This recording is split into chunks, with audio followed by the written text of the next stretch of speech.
Je voulais sentir si ça sentait la noix de coco, je me suis collé du mascara sous le nez. J'en ai un deuxième. Y a-t-il une fois où je ne vais pas péter un truc dans une vidéo?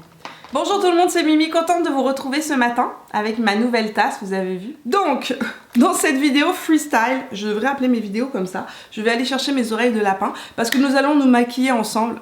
Oui, vous comprenez pas de quoi je vous parle, vous dites mais qu'est-ce qu'elle raconte? Elle a pris de la caféine ce matin. Non, j'ai pris du matcha. J'ai pris juste du matcha, pas de caféine. Donc, ce matin, je sors mes oreilles de lapin, mon bandeau lapin de chez Body Shop, pour faire avec vous un maquillage première impression sur un certain nombre de produits que j'ai achetés dans mon haul maquillage à petit prix que vous avez vu la semaine passée. Et entre autres, on va parler de ce fond de teint qui est le fond de teint de chez Maybelline qui a été revu, corrigé, revampé puisque c'est un fond de teint qui existait déjà. C'est le Superstay Full Coverage, couvrance totale, tenue 24 heures. C'est parti. Je vais chercher les oreilles de lapin et je reviens. Oreilles de lapin. Et voici, les oreilles de lapin sont posées. On est prêt à essayer tout ce joli maquillage. Je vais utiliser le Looky Brow pour mes sourcils en blond foncé. Ça s'achète en pharmacie. Et quand je l'utilise, il faut vraiment à chaque fois venir vraiment brosser pour répartir la poudre. La poudre, c'est une poudre avec des fibres, donc qui vient, on voit clairement la différence entre les deux sourcils. Là, j'ai un sourcil qui est beaucoup plus défini, beaucoup plus dense. Donc pour le fond de teint, on va utiliser le fameux Maybelline. Donc il m'a coûté 13,49 $, je l'ai acheté en pharmacie. J'ai pris la couleur 112 Ivoire naturel. Malheureusement, il n'y avait pas de stand pour tester les couleurs, donc j'y suis allée un petit peu au pif. Fond de teint à couvrance complète, tient jusqu'à 24 heures, fini mat naturel, respirant et confortable, ne s'affadit pas, résiste au transfert, sans huile, n'obstrue pas les pores. Testé sous contrôle dermatologique. Comme c'est une première impression, je vais vous faire la moitié du visage à la Beauty Blender, l'autre moitié au pinceau, et puis on fera un point en fin d'après-midi. Alors, comment te présentes-tu? La texture est assez dense, on va dire. C'est pas un produit très liquide, c'est pas non plus une mousse. Donc, juste pour vous rappeler que j'ai une peau mixte avec les joues extrêmement déshydratées et que j'ai une zone T plutôt très brillante, avec des imperfections, comme vous pouvez le voir. On commence par cette joue-là, tiens. Ouais, au niveau de la couleur, ils se font bien dans ma peau. Alors, Beauty Blender.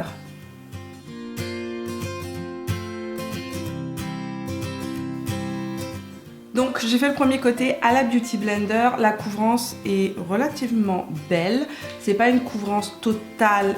On voit encore ma coupe rose qui apparaît, mais la couvrance est quand même assez élevé. Je dirais pas que c'est une couvrance légère ni moyenne, c'est moyenne plus. Le rendu est très beau, il ne marque pas mes pores, je suis en train de regarder, à la Beauty Blender outre mesure. On va faire l'autre côté au pinceau. Le pinceau que j'utilise, c'est un pinceau ELF, on voit très bien la couvrance. La couvrance est assez intense, hein. Ce que je peux vous dire. Alors, avec un pinceau, on a beaucoup plus de couvrance. Avec une Beauty Blender, on a moins de couvrance. Par contre, je trouve que le côté à la Beauty Blender est beaucoup plus joli, plus naturel que le côté au pinceau. Avec le pinceau, ça marque beaucoup plus mes zones de déshydratation, mes petites irrégularités du teint, mes petits boutons que j'ai ici sont beaucoup plus apparents qu'avec le côté où j'ai utilisé la Beauty Blender. Donc je vais venir presser un petit peu le fond de teint avec la Beauty Blender sans en rajouter, juste pour voir si ça peut me donner un côté un peu plus naturel. Donc voilà le résultat. On va aller regarder tout de suite si je peux rajouter un petit peu de couvrance au niveau des rougeurs que j'ai ici. Donc là, moi je vais juste tapoter avec le pinceau l'endroit où j'ai le plus de rougeur. J'ai pu en rajouter un petit peu sans que ça fasse cakey, sans que ça se voit particulièrement. Je vais juste le faire fondre dans la peau avec la Beauty Blender, sachant que c'est un fond de teint qui est très mat.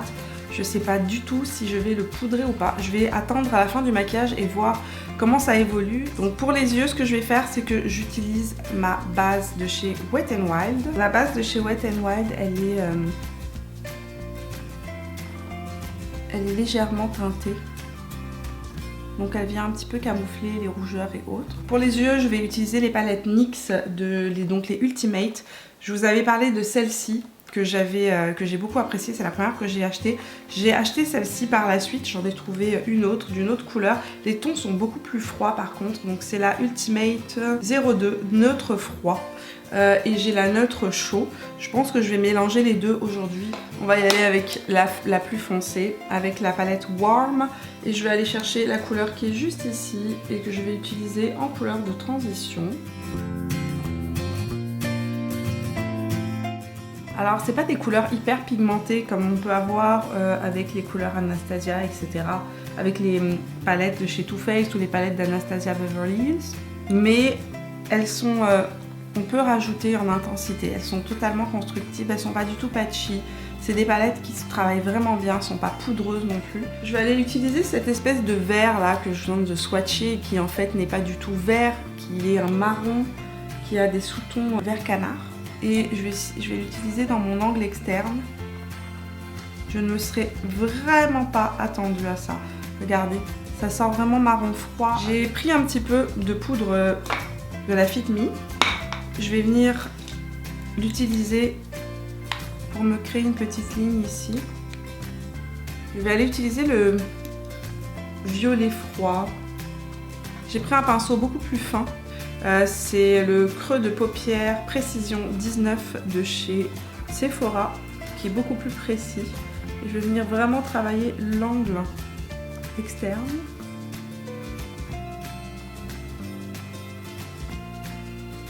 Petite astuce, quand vous faites des maquillages très froids, pour éviter d'avoir l'impression qu'on a un cocard sur l'œil, venez utiliser une couleur un peu plus chaude. Je vais venir utiliser cette couleur-ci et je vais venir estomper les couleurs entre elles. Ça va donner un petit peu de chaleur à ces teintes très froides. Je vais utiliser ici cette couleur-là, qui est en fait la même couleur que ça, mais en satiné, lumineux. Je vais l'appliquer vraiment comme en transition vers le centre de ma paupière mobile pour venir donner de la lumière. Je vais aller prendre la couleur qui est juste là, celle-ci, et je vais juste intensifier très légèrement l'angle externe. Ça c'est un peu plus poudreux, comme on va taper le pinceau. Il faut vraiment y aller doucement pour pas venir entre guillemets tout abîmer. Je vais venir vraiment juste l'appliquer de manière assez précise dans l'angle externe.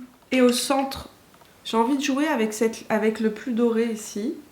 Je vais venir l'appliquer un peu en dégradé du centre jusqu'au milieu de mon œil. Maintenant, je vais enlever cette petite poudre. On va mettre l'anti-cerne. Pour mon anti-cerne, je vais utiliser l'effaceur de cerne Age Rewind de chez Maybelline. La dernière fois que j'ai fait des tests première impression, j'avais utilisé ces deux-là et à chaque fois, je n'avais pas été très satisfaite. Et là, j'ai envie de faire un nouveau test. J'ai envie de les mélanger et voir qu'est-ce que ça va donner. Parce que le NYX est très sec et celui-là n'a pas une très bonne tenue, l'effaceur de cerne. Il tient pas longtemps en fait sur moi.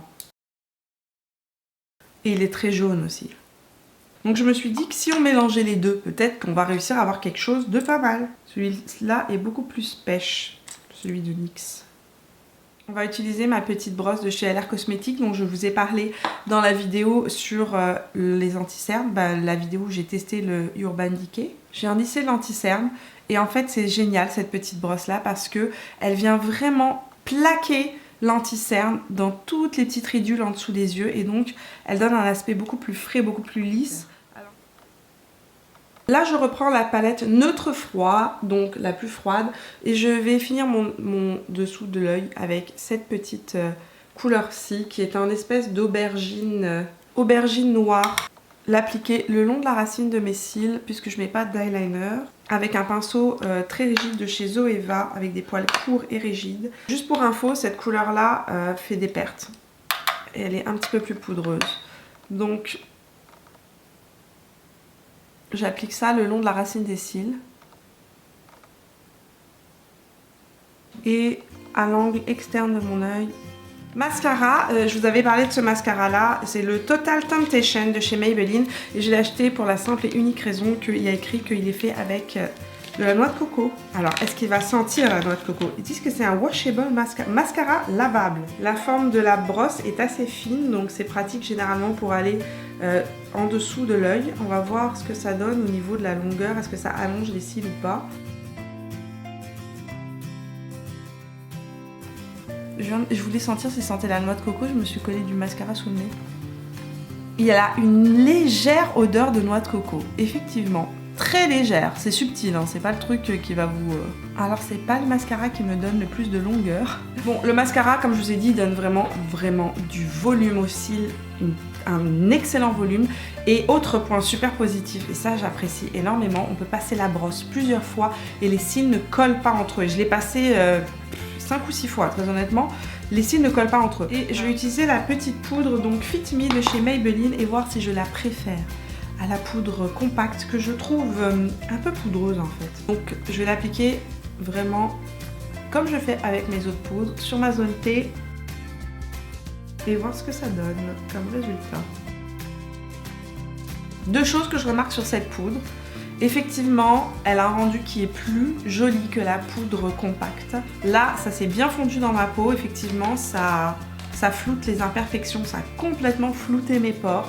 C'est une bonne poudre libre, mais le rendu est vraiment beau. Alors maintenant, moi qui suis habituée à des poudres qui sont extrêmement fines, par exemple la Lock It de Kate Von D, ou la Too Faced Born This Way, ou la Just Peachy, qui sont extrêmement fines, on n'est pas du tout sur une poudre aussi fine que ça. Mais le rendu sur la peau est très beau. Pour me réchauffer le teint, je vais me faire un petit coup de Butter Bronzer.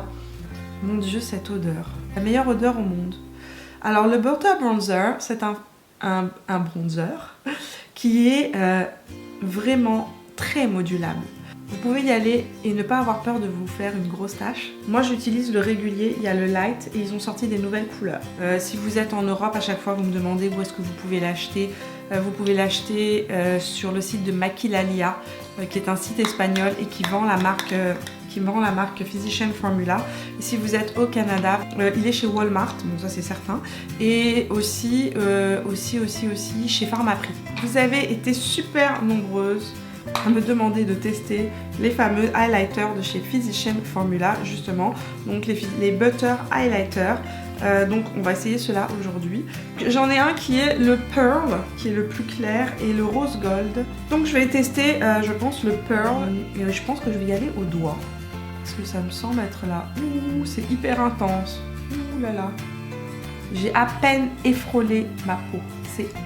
Oh mon Dieu, je suis allée trop bas. C'est hyper intense. Je vais estomper un petit peu avec un pinceau. Par contre, c'est très très joli. Le rendu est beau. Le rendu est beau. C'est marrant parce que c'est pas un highlighter en crème. C'est pas un highlighter en poudre. Là, j'y vais vraiment... Je vais pas me faire avoir comme de l'autre côté. Là, vraiment, j'ai une tache. Donc, on va reprendre le même. Le Pearl, et je vais me le mettre ici. Je sais pas. Pour les rouges à lèvres, on va tester les rouges à lèvres essence, je pense, et peut-être qu'on mettra les fameux Vivid Odd Laker. Donc ça, c'est les rouges à lèvres essence, c'est les nouveaux rouges à lèvres essence. Ils s'appellent les Ultra Last Instant Color. J'en ai pris 3, donc j'ai un 11, un 6 et un 7. On va essayer le 6 et on va voir ce que ça donne.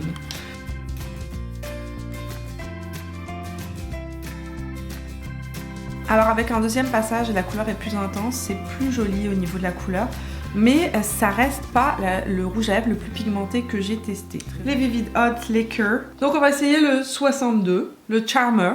Alors ils ont cette espèce de drôle d'applicateur. Hein. Ça c'est le Charmer. Il a une odeur un peu chimique, c'est pas très agréable l'odeur. Par contre, il est très joli, mais il a une odeur chimique que j'aime pas trop. Ça fait des petits fils, je sais pas si vous pouvez le voir. Regardez ça, c'est horrible. Vous êtes prêts? Ah. Non, je refuse, je dis non. Ce truc-là ne me convient pas. Pour le rouge à lèvres, j'ai choisi de garder le 06 de chez Essence que j'ai mis avec un crayon contour des lèvres parce que je trouvais qu'il bavait un petit peu, il était dur à appliquer sur le bas. J'ai mis le Aquarius de chez Colourpop, désolée pour la lumière qui est devenue intense, ça va se calmer dans quelques minutes. Satin Touch de chez Essence sur les joues, Satin Love, c'est le plus froid que j'ai, on va dire.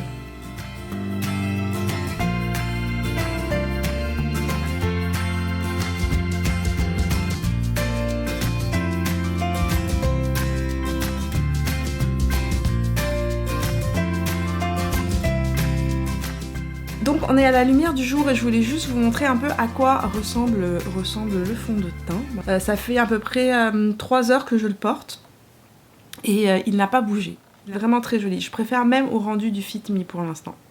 Donc voilà, une découverte incroyable aujourd'hui. Il est 6 h du soir et je voulais absolument faire un petit retour rapide sur l'évolution des produits que j'ai testés tout au long de la journée et voir un peu ce que ça a donné. Donc on regarde le détail. Je suis enchantée par ce maquillage, le maquillage est resté très frais, très lumineux. Ça a à peine bougé sur le bout de mon nez, quoi, ce qui est stupéfiant. C'est que vraiment sur moi, il a parfaitement tenu, alors que d'habitude, rien ne tient sur ma zone T, particulièrement sur mon nez. Le nez, ça tient très très mal. Le menton aussi, j'ai tendance à avoir le fond de teint qui bouge et qui rentre ici dans le creux du menton. Là, ça n'a pas bougé. Mes pores ne sont pas marqués. Mes joues ne sont pas particulièrement déshydratées non plus. L'highlighter est encore... mais il est encore là, très honnêtement, là j'ai encore le glow, c'est pas incroyable, mais j'ai encore le glow. Et voilà, ceci conclut donc mes impressions sur ces produits que j'ai testés aujourd'hui pour la première fois. J'espère que la vidéo vous a plu, évidemment, dites-moi dans les commentaires quels sont les produits qui ont retenu votre attention. Dites-moi s'il y en a certains que vous avez déjà testés, que vous aimez, que vous n'aimez pas. N'oubliez pas de me laisser un petit pouce bleu si vous avez aimé la vidéo. Et puis, on se retrouve toute la semaine sur Snapchat, Instagram et Facebook. Moi, je sors 2 vidéos par semaine, une le mardi, une le vendredi, quoique on sait jamais, il pourrait y avoir des surprises dans les semaines à venir.